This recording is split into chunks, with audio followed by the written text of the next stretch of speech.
Hello and welcome to another University of Lincoln Live Lounge.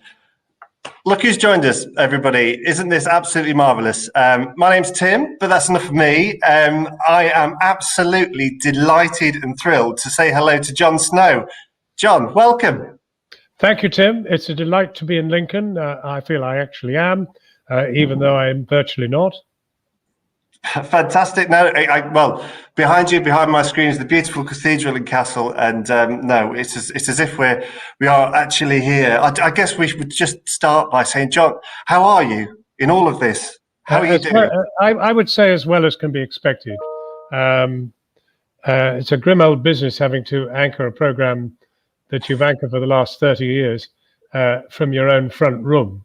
Yes. Because it's a team job, and trying to anchor, a complex news program when you've got you, the dog, a few people in the street, but really a washed up situation. Well, as an avid viewer, I can honestly say you're doing a sterling job. So yes, no, keep going. I think anybody who's working from home at the moment will have sympathy with you, guys. I've actually got back now after 2 weeks. I've been back 2 weeks, and they've allowed you back to the office. Paradise. Absolutely. Yeah. Fantastic. Guys, just to say before we get started with any questions, if you are following this live on social media, do get in touch. Put in the comment section any questions that you might have for Jon, and I'll endeavour to cover it, and we'll give you a mention, even if it's just to say hello and meet Jon and welcome him to Lincoln. Jon, I guess a good place to start really is just with your background, and it's a question from me, if I'm honest, is that going to university is a tried and tested way of getting into journalism, broadcasting, all sorts. Your path was slightly different. Well, it was. I did go to university. The trouble is, they didn't keep me there for very long. We had an insurrection. I mean, we had a chancellor called Lord Salisbury, who turned out, unfortunately, to be a bit of a racist. I mean, a complete racist. Right. He was descendant of the man who put his name to the capital of Zimbabwe, Salisbury, which is no longer, fortunately, called Salisbury, but Harare. But at any rate, we took exception, and we really had a huge mass movement to get rid of him. Okay. I was eventually, because I spoke posh, they decided I should be the person to go and greet him off the London-Liverpool train and tell him that he was no longer required at Liverpool University. We'd had a long sit-in and the rest of it. The authorities wouldn't listen to us. There must have been a couple of thousand of us involved. And the old boy stumbled out of the train, and I went up to him and I said, my lord, I've really got bad news for you. I'm afraid we don't want you anymore. Oh, he said, Worthy, and I shall never come here again. Actually, I've never liked coming here in the first place. Oh, goodbye. Very odd. So that was that. You must have been quite brave as a student, though, as you must be brave now, doing what you do. Well, we were very, there were much angrier times than now. Britain was on the change, and Liverpool was on the change, and life was on the change. Yeah. And, people had just begun to think about people of other races and the rest of it. And we were waking up, and it was no longer acceptable to have people not recognizing the need for diversity. I'm just picking up on just that point when you say there were much angrier times than now. Anybody who is on social media at all would say that we are living in quite angry times. Everything that's on social media is emotive. Just explain that to the students that are viewing this now. Well, I mean, obviously there's one big difference. You can be very angry online, but you've got to actually log in to do it.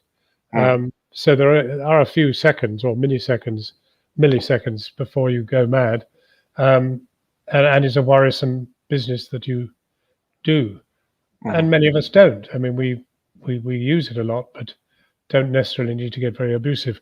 But before all that, you had to have movements, and you had to have mass meetings, and you had to sort of attract people to come and talk. And Liverpool as a university, being in the heart of a very diverse city, was a bit of a sort of oddball, because it was quite elitist.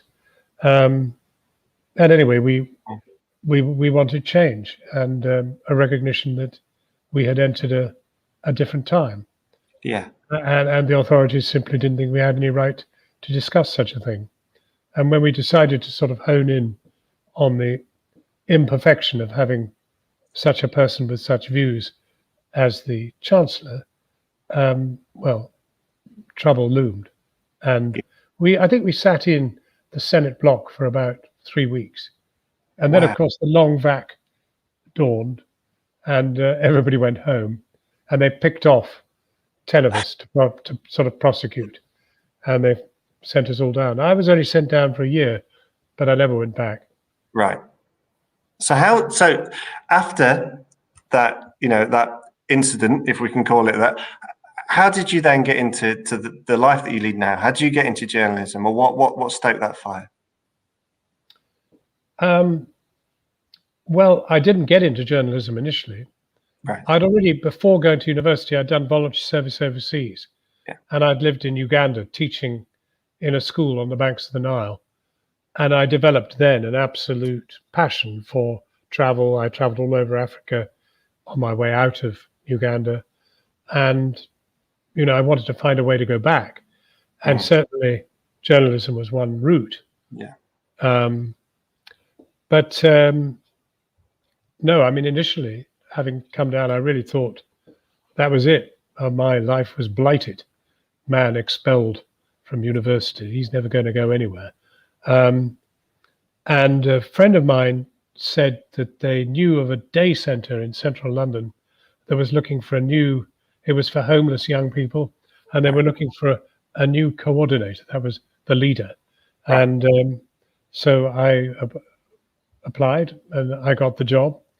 And for 3 years, I worked there in a very troubled time in London's West End, where there were a lot of drugs, a lot of addicts, and the rest of it. It was tough love. Yeah. And so that you did that for 3 years, and then what? What made you move into? Was it simply the travel, or was it just a natural progression? No. I mean, the amazing thing was that commercial radio started in Britain, and the first, nobody knows now that it was never there before. Before it was just the stodgy old bead, and that was it. Nothing. They tried to mimic American commercial radio with Radio 1, but people weren't entirely convinced. But anyway, here were the first. It was LBC and Capital, London Broadcasting, and LBC was a news channel, and it was very interesting. They had people. It was a 24-hour station, and it was the very first time a radio station had ever had phone-ins, and which is amazing to think, isn't it? But anyway, there they were, and of course, a lot of people would phone in who were far too bonkers to put on air at 4 o'clock in the morning. In the darker hours of the night, it got really fairly crummy, and so they felt they needed somebody who could counsel them and not put them on air, or perhaps convince them they were on air when they weren't. But anyway, I got that job. That was you. They thought I was ideally placed. A man who'd managed to run a drug dependence and all the rest, homeless centre, would be fine at trying to talk these people down. But actually, what happened very soon after, they realised that their biggest problem was not people who were too mad to put on air, but the fact that there was actually nobody on the station who spoke English. I mean, English. They were from New Zealand, they were from Canada, they were from America. They were from countries where people had experienced commercial radio. Britain had never experienced any of it. There was Radio Luxembourg that you could pick up, but fundamentally, there was Radio 1, 2, 3, and 4, and that was it. And they said to me, "Look, I'm terribly sorry, but you've got a plummy voice. Would you mind reading the news?" Right. And I said, "Well, I mean, if I must." "Yes, I'm afraid you must." And so the next day, 6 o'clock in the morning, Good morning. This is LBC, London Broadcasting, the home of real news. And that was it. My life was suddenly in the tracks that it's ended up in, journalism. Wow. Yeah. I think that's amazing that you ultimately had this life experience before you went into the avenue that led you to where you are now. Well, I think you see that is a big thing, and it's very hard to talk to young students who have struggled to get to Lincoln, for example, a really good place to study media and the rest of it. But I think a life experience is also incredibly useful, either after that or before it, to experience another culture, to find yourself in a funny sort of way, finding stories that would make great copy. Yeah. And in a way, that is exactly, I didn't know that was what was happening to me, but it was what was happening to me. I mean, to live in a African country where you were the only Mzungu, other than the Mzungu was the white man, the only Mzungu other than the priest who was the headmaster, in a school of 500 on the banks of the Nile, an absolutely unbelievable experience, where you became completely absorbed into the culture there, because there was nobody else. You weren't really going to go and have a drink with the priest in charge. You were going to go for a drink with the other Ugandans. There were a few Asians as well, but I was the only Mzungu. Wow. Well, that sounds amazing. Yeah. And to be there for a year, and then to travel, and then to come back, and yeah. Wow. Fantastic. Well, there you go. Advice from Jon Snow. Just going back to the questions, we've got a couple in already, a couple from Blank, actually. I think generally speaking, one of my questions would have been about all these events over the past 50 plus years that you've seen, and Blank has mentioned, what was it like to report on the fall of the Berlin Wall, 9/11, 7/7? I don't know whether you want to just pick out one or two of those major world events, Jon, and talk about what it's like as a journalist to be put in and amongst all of that and have to report it articulately. Well, first of all, I'm going to challenge Blank to reveal him or herself, because as journalists, Blank's not going to get very far. We've got to be proud of who we are, and I'm delighted with a really good question, but I'd like to know who Blank is. Yeah, there's anonymity going on in the comments section, isn't there? Yeah, as often is. Anyway, but perhaps their name is Blank, and then of course that's a great name for a columnist. Yeah. Agnes Blank writes, Arthur Blank writes. It's going to be tremendous. Keep with it, Blank. I envy you. Let's just assume it's either Arthur or Agnes then. Yeah. All right, Arthur, Agnes. I would like to think about 9/11. 9/11 was a fantastic challenge because, first of all, you'd seen it unfold, on the telly. I mean, because you could get great pictures of what was happening. I mean, the actual moment, everybody's seen those pictures over time. And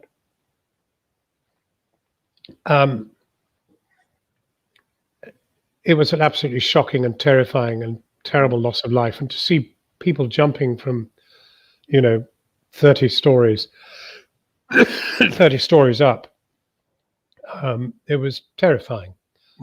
But the frustration was we couldn't get there because the airport was shut. It was really almost impossible to cross the North Atlantic and land in North America at that point. But after about, I suppose, about 5 days, we got in there. And I was there for probably a month, 6 weeks. And it's really by the end of it that was most extraordinary. I mean, there was a great deal of stuff to do before then. But what really hangs in my mind, I had a friend in New York who was a photographer, and he was hired very regularly by the Parks Department to record various events in stills. And he rang me up one day and said, look, I've got permission to go into Ground Zero. That it was the epicenter of the entire thing. And no journalist had been in there, no TV cameras. Really? People had got to the periphery, but they never got right in. And I and my friend, basically what he did was to say to the Parks Department that his 2 assistants needed to come with him. So my cameraman, I, and my friend went in. The ground was still warm. It was absolutely amazing. The smell was appalling. But it was the sort of closeness to such enormous quantities of death and the violence of what had happened. Yeah. And that kind of stays with you for your life, really. And actually cutting the pictures, writing a script was a real challenge, because you almost had to hose your own emotions down, and yet they had to be right to engage the viewer and marry the pictures with the information. It was a big challenge, but it was one which taught me a huge amount.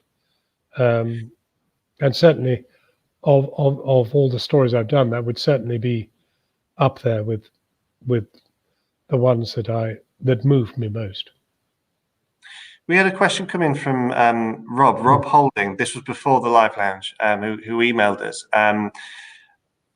Who's a student or someone looking to go to university, and he talked about this specifically in regards to, you must have seen some major events, whether they be joyous or really quite disturbing, and he was asking how you dealt with that professionally as a journalist and personally in regards to, I guess, your own mental health and so on and so forth.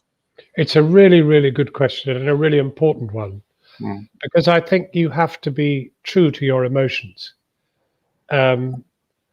And I think that if you are upset by something, I'm not in any sense suggesting you should flaunt your distress or have tears running down your cheeks. But you need to find a quiet place where you can let go for a moment, right, and get in touch with how you feel. And that, funnily enough, is a very strengthening experience. And then you get out there again, and you're coping with it again. But I think that if you don't allow it to get to your heart, you'll never inform your brain about what needs to be said in your report. Your heart is as important as your brain. And I mean, some people would say that Jon Snow, he's a bit emotional, and well, I'm afraid, without going over the top, you need in some way to take the journalist on the journey you've been yourself, and allow them to deal with the story in the way that you've been allowed to deal with it. And if you find it upsetting, well, I'm sorry, the viewer will also find it upsetting, but it's probably right that they should. Yeah. And I don't think there's no point just being po-faced about it and sort of pretending in some way that you were too big ever to be moved by it. The fact is, we're human beings like everybody else. And in a way, we owe it to humanity to reflect what has happened, both physically and emotionally. How do you marry that, John? Just in regards to, say you're witnessing something, and your job is to portray it accurately. So that's fine, and you can show people how you feel. Well, no, I'm not suggesting you should necessarily show people. I'm suggesting that for the good of your reporting and for the good of your soul, you need to be clear about what's happening to you. Right. And if you feel tears welling up or whatever, well, you don't have to flaunt them in front of the camera. You just blow your nose and, pretend you're reading a notebook or something, and just deal with it. But I think if you don't deal with it, A, it's not good for you. B, it's not good for the story. Yeah. You need to get it into proportion. This is not something everyday. This is something awful, and you need to understand how awful it is. Bang. Mm-hmm. But without necessarily acting the goat while you do it. Mm. You must have had times where you've been doing your job and you've been thinking, wow, I'm really privileged. I'm really lucky to be here. I am, these moments I really, really enjoy. Could you just give us a few examples? Because, I mean, we're really lucky here at Lincoln. We have alumni who work with BBC, with all sorts of different outlets, who have either studied journalism or media production. We have a couple of local BBC who I work with very, very, very closely. And they tell me every day that they're privileged to do their job. I just wonder whether you, Jon Snow, could give us some examples of that. Well, I mean, it veers between, Obama's first inauguration, which was an absolutely amazing moment. One never, ever thought to see a black man becoming president of the United States by the will of the people.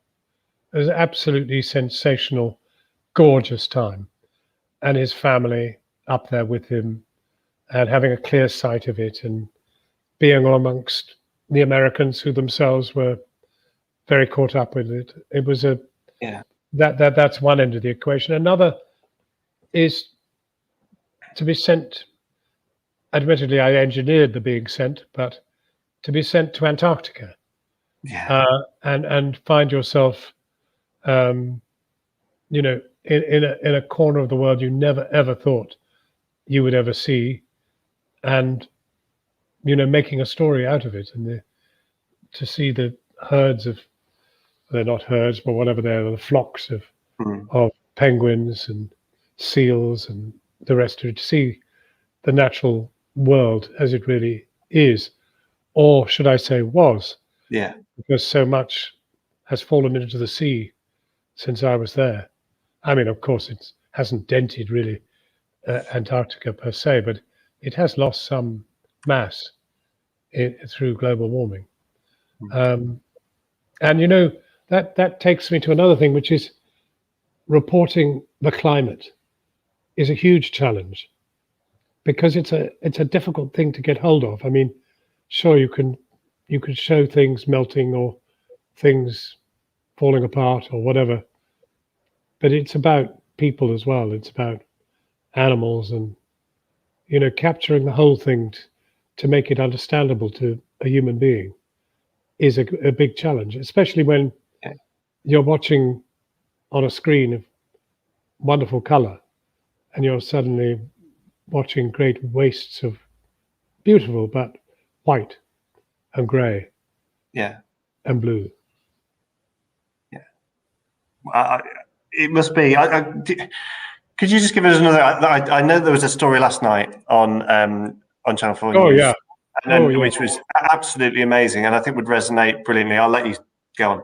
Yeah. The funny thing is that this was a story which I tumbled into about 10 days ago, and I thought, this is brilliant. This is absolutely unbelievable. But was anybody interested in my office? They thought I was completely bonkers. And I know why it attracted me and why, in fact, it worked. I discovered that the man who was in charge of putting that helicopter into the, I can't say air because there is none, but into the sky above Mars, had come from Gaza. Gaza is one of the most bereft and desperate parts of Palestine, where there is enormous suffering and shortages and all the rest of it. This man had grown up in Gaza, but amazingly, at the age of 20, he got a scholarship to an American university in California, and then utterly took off, and is today, 20 years later, a lead scientist on this amazing endeavor to Mars. And so I asked him if he'd do an interview, and he was thrilled. Nobody had asked him to do an interview about anything other than this bloody helicopter. But he had an amazing story to tell, which was that he'd come from Gaza and great deprivation. And yet this single scholarship had got him to America. And in the course of the interview, he said, do you know, for me to go to Gaza as an American now, a military American effectively, by this involvement in going to Mars and all the rest of it, I'd be seen as a very dangerous threat. And it's so wonderful to have been able to do this. and it was just made of a very and the even the producer was not terribly interested in putting it on because it wasn't about football and it wasn't about the pandemic. It was a complete outlier, and it wasn't even about the helicopter on Mars. It was about a human being with an extraordinary life story, and it was only 2.5 minutes long, but it was a beautiful watch. I recommend you turn it up on channel4.com. Well, you're a very good salesman, Jon. Please do. I can highly recommend it, guys. Do go and watch it. It is a hell of a story. Please do. Any questions that you do have, guys, please do put them in the chat. We've had plenty in already, and I will endeavour. We've had some really lovely comments from Maria saying, "Jon, that is why I watch Channel 4 News. I can feel the empathy come through the screen." I think she was probably talking about the Obama one. Well, Maria, people, will often tell you we don't want too much emotion in this whole business. You're a journalist there to report the facts, and that's it. But the truth is, we're all human, and there is humanity in everything. And you can't be mawkish and you can't overstoke it, but you can feel it. And you need to feel it, I think, to be comprehensive in your reporting. Thanks, Jon. That's brilliant. Another question from Kane at the bottom there. Kane Tracy, how much freedom do you have in terms of reporting stories on Channel 4? I guess that's, how much editorial control you have, I suppose. How much do you've obviously pitched that story in regards to the Gaza thing. I guess a lot of people would perhaps ask the same question to other media outlets, whether that be the BBC, obviously have a public charter and whatnot. How is it on Channel 4? Well, it's a very inclusive and empowering environment. You don't have to be there very long to feel confident that you can contribute and be respected for whatever you've contributed, even if it's wrong or it's not accepted or you're seen as bonkers, as I was, for suggesting that there was something almost as interesting as the actual helicopter flight itself. So I don't know. It's a great place to work. It's a solid sort of group of 85 of us, I suppose, altogether, probably, if you took the bureaus into account and all the rest of it. And of course, the thing we have is time and space, because most news bulletins on television are half an hour or less, and we have 55 minutes, and that makes all the difference. That means you can go into things in much greater depth. Yeah. Of course, the danger is you'll bore people, but the possibility is that you'll awaken them to something they didn't know before. Well, I think that definitely happens. And I think there's always something on Channel 4 News which stokes emotions one way or the other, I think. And one of the questions that's come through, and I believe I know who this is. I think this is John Cafferty, who's head of School of Journalism. He's asking why are the government, do you think? Why are they so reluctant to speak to Channel 4 News? I know that on social media, you often put stuff out saying, we've asked you a number of times to come on and explain yourself.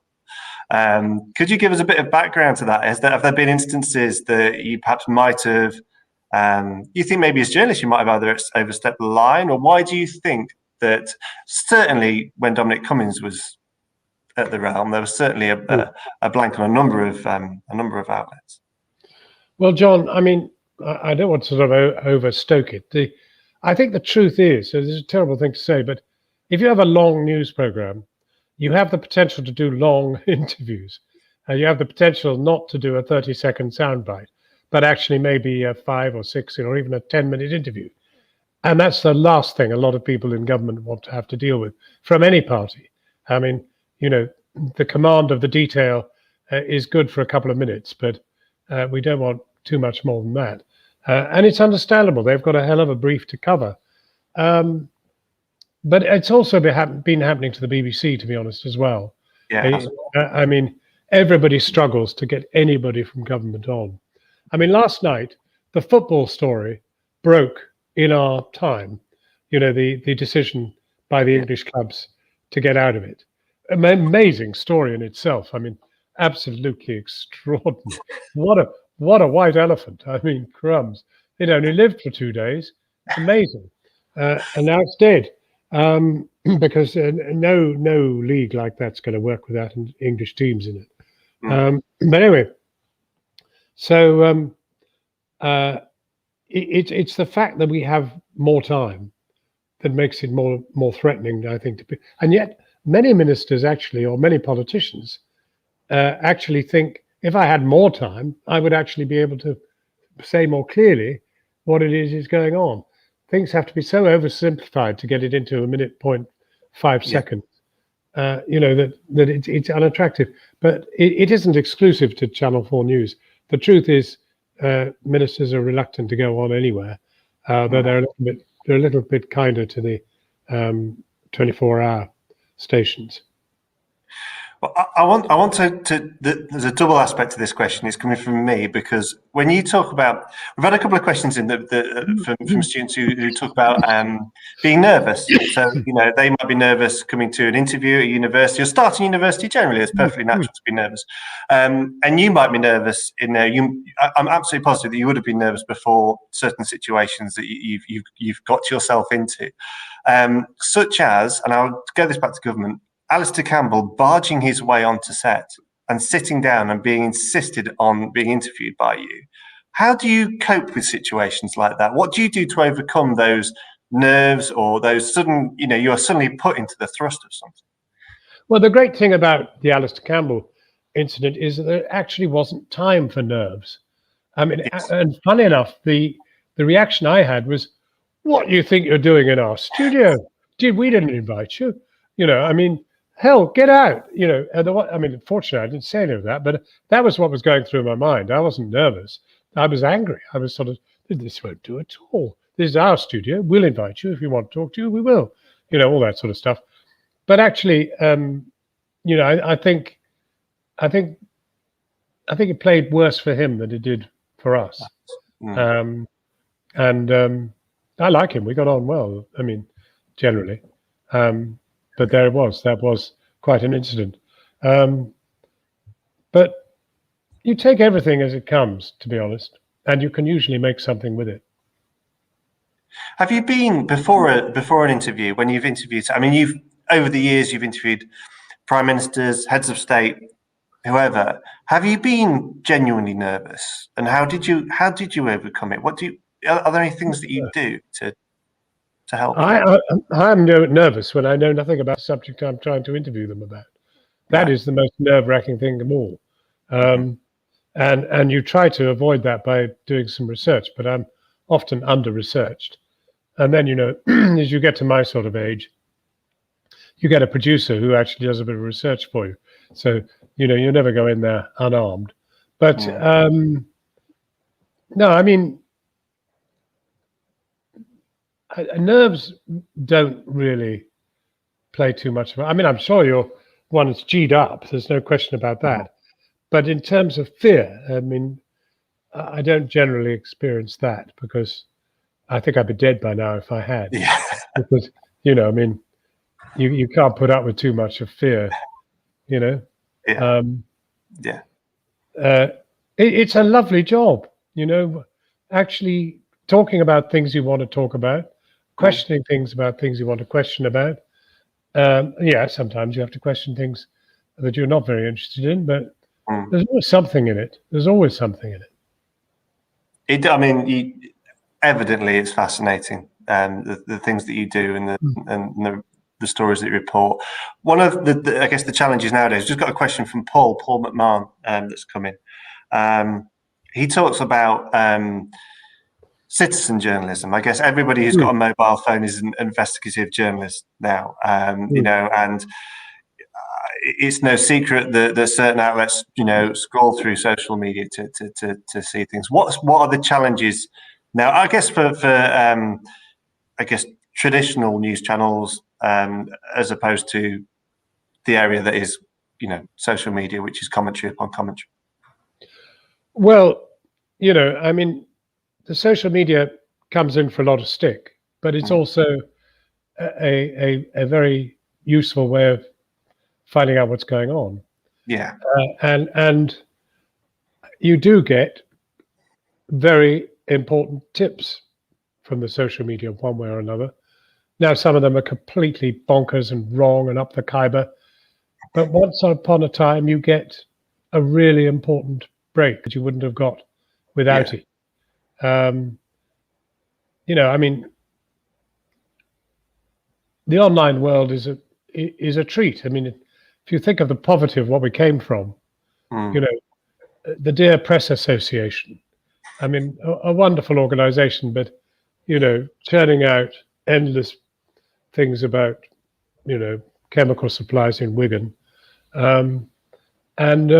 Somehow, yes, it's dangerous and it's often wrong and it's abusive and it's got all those drawbacks, but I wouldn't do without it. And I find it also, you know, I enjoy Twitter very much. Yeah. I mean, I use it a lot. You know, somebody sent me a picture. It's from inside Channel 4 News of me and David Cameron, and we looked jolly pleased to be with each other. So we were sort of smiling and this, that, and the other. I was saying years ago, and I thought, oh, this is great. I'm going to tweet this, and I had to sort of, you know, tweet it with tongue in cheek and say, you know, innocent as charged. You sort of, you know, I'm not up to any bad things here. That's him. Yeah, that might have been a very different photo tweeted out this week, I think. We've actually got we do have a question about that. Who's it from? Is it from Angel Blue? What do you think of James Dyson sharing text messages with the PM? You would have seen this today, John. I think it's simply unbelievable that a man that presides over a brilliant company producing brilliant objects and the rest of it can actually find it within himself when there's a global crisis and we desperately require him to make something that will save lives. He has the face, one of the richest men in the world, to actually raise the question of whether there could be some sort of deal over, you know, what he'll have to pay the exchequer from his income tax. I mean, please God, I think he's done himself irreparable damage, personally. You think Dyson's done himself irreparable damage? Yes, I do. Yes. I think most people seeing it will say that too. I mean, in a pandemic, when people are losing their lives, and he is not ill paid, he's a very, very rich man, and he's asked to do something for which he'll get paid, but he's asking whether there could be some sort of tax relief. God save us. What world could you live in? A very different one in James Dyson's case, opposed to mine. Quite literally. I want to Blank's back on, and I think he's revealed himself as Oliver Blanchard. I think not the Oliver Blanchard. The Oliver Blanchard. There's the one. Yes. Ollie, great to hear from you. I liked your ploy for getting on. Blank was an inevitable one to get you first in the queue. But now, Ollie, it's time to ask a question in your own name. Congratulations, Ollie, in the big reveal. A little bit of light relief. What is I mean, you must have reported on some. What is the strangest story you ever reported? Well, there have been many. I think probably the strangest was when Idi Amin, the rather horrendous president of Uganda long ago, invited me and my crew to accompany to his home village in northwestern Uganda, and my crew were absolutely convinced that this was not a good idea, but we survived, but I don't know. The funny thing was that he went to sleep during the flight, and his whole seat. I was sitting in the seat next to him. There's a tiny executive jet, and the holster with his gun, sort of slipped into the gap between us under the armrest. And I began seriously to wonder whether I could actually get my hand under the armrest, get the gun out, and shoot him. And then I thought, what would actually happen if I did? I mean, what happens in a highly pressurized jet? I mean, is everybody shrunk to the size of a pea and sucked out through the bullet hole? Do we go out into outer space for the end of time? And I'm afraid in the end, my courage failed me. But I did go through this nightmare idea that I might actually shoot this evil man. When students start their journey of journalism, if they come to the University of Lincoln, consider this, that you might have the opportunity at some point to shoot an evil dictator. Crikey. Unfortunately, having been to Lincoln to study, you'll be wise enough not even to begin to consider it. Blimey. I mean, we are coming within 5 minutes of the end, I think. But actually, that's quite a broad question. And I guess when you look back on things like that, and look back at the fall of the Berlin Wall, and being there as Nelson Mandela was released and whatnot, do you feel that as a news journalist, you have some responsibility in the fact that you are writing the first draft of history, in his words? I guess it's the first thing people will see and the first interpretation that they will have of something very, very important. I wish I could say it was uppermost in my mind at that moment when you are actually writing the script and there's 10 minutes to go before air or whatever. The pressure is very great. And of course, you want to be right. But I don't think you are conscious in that moment that you are writing the first draft of history on some occasions, but you generally depend on other people, collectively somehow to build a picture which is drawn from by historians and the rest of you, and all the wrong bits are put right, and this and the other. I just feel we have a responsibility to tell the truth, right, insofar as we can tell it. And I don't think that the enormity of our obligation is ever uppermost in our minds at that very moment. You might go to bed that night and say, God, I got that wrong. His eldest son is called Boris.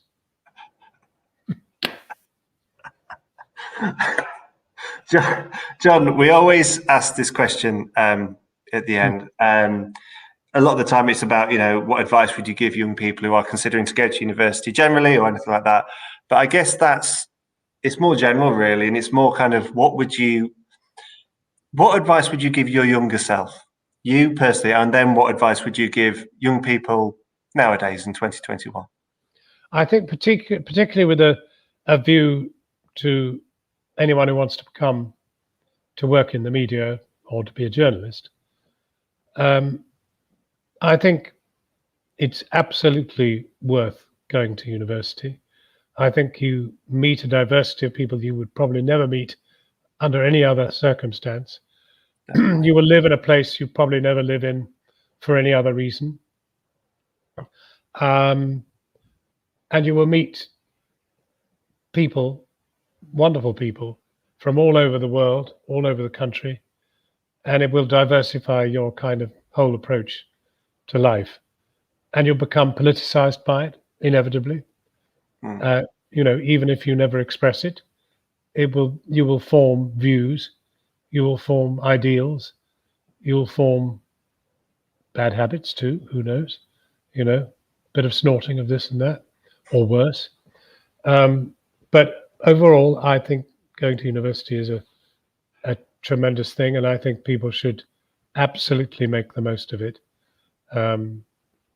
Not get so drunk that they can't remember what they learned yesterday, but or stoned. It's not worth it.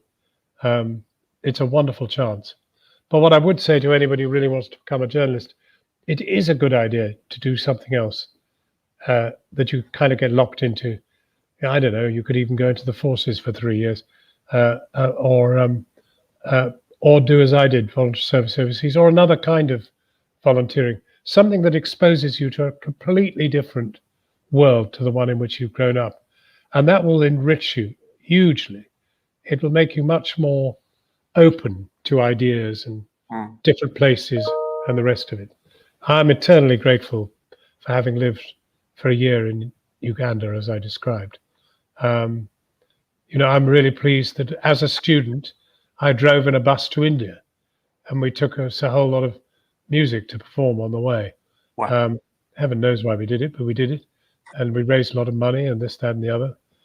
And I discovered Iran, which is one of my absolutely favorite and most wonderful places that I report from.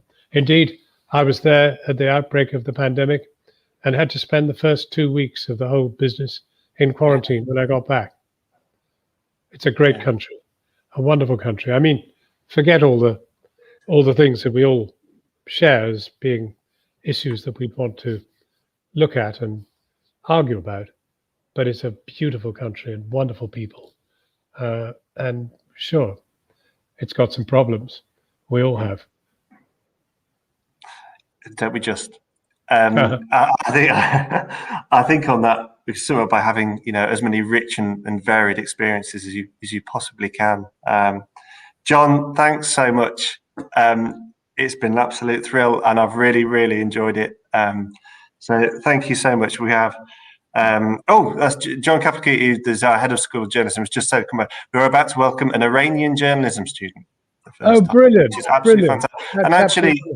Yeah, which is absolutely brilliant. And I believe we had the first ever Afghan student who came over to the University of Lincoln, who's studying sports journalism, is now doing some writing for Wisden Cricket magazine as well. So, I hope the Vice Chancellor will find a way of bringing the Iranian student and me together one day, somehow. I'm sure we could absolutely arrange that. In fact, I insist. I'll get on to Mary straight away. Thanks so much, Jon. Really appreciate it. And I guess I speak on behalf of everybody, not just at the university, but everybody who watches Channel 4 News. Keep doing what you're doing. We absolutely love it. So thank you so much. Well, I'm indebted to you, Tim. Thank you very much indeed. Thanks. Thank you. And thanks, guys. Take care, everyone. Stay safe. Bye-bye. Bye.